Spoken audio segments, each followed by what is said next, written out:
Hey, how's it going? And today, this is just a super quick video on how to get the player's speed in kilometers per hour.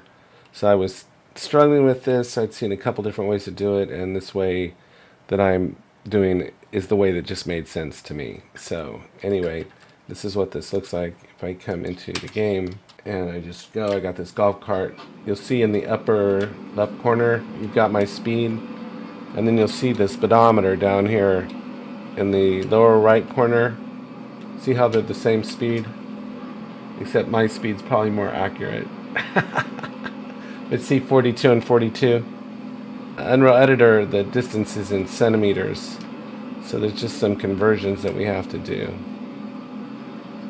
But this would be good for if you're trying to build some logic into your game. This would essentially go along with what the speedometer value is. But instead of like... It's so funny when it does that.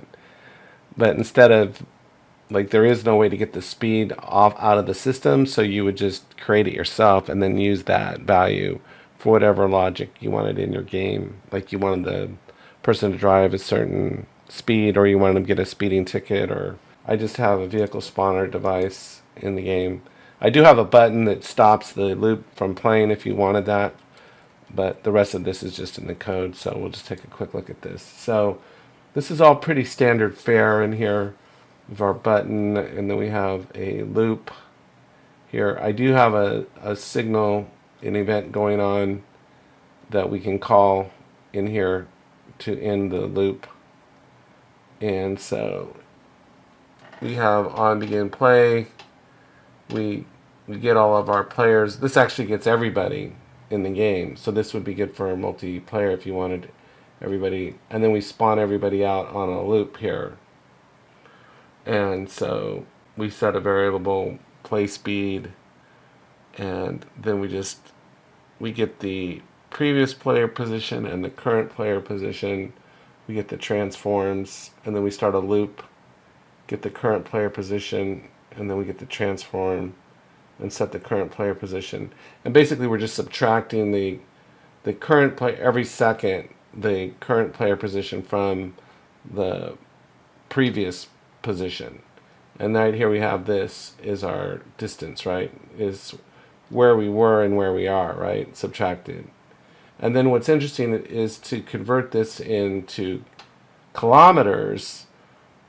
What you do is you divide by 100,000, because that's how many centimeters are in a kilometer.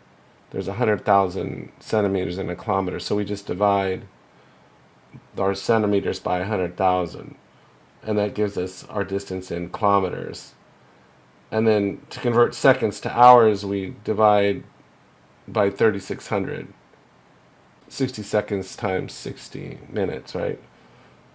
And then the formula is speed equals distance divided by time.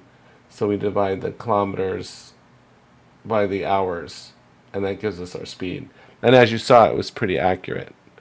And then down here we have a sleep, so that it's happening every second. So we know that it's being assessed. The distance is being assessed every second, so that we know that's the time value going by. So that's what it's important to have that there, right there. And that's pretty much it. That's the whole thing. It's pretty straightforward. I hope you found this helpful. Take care, and I'll talk to you next time.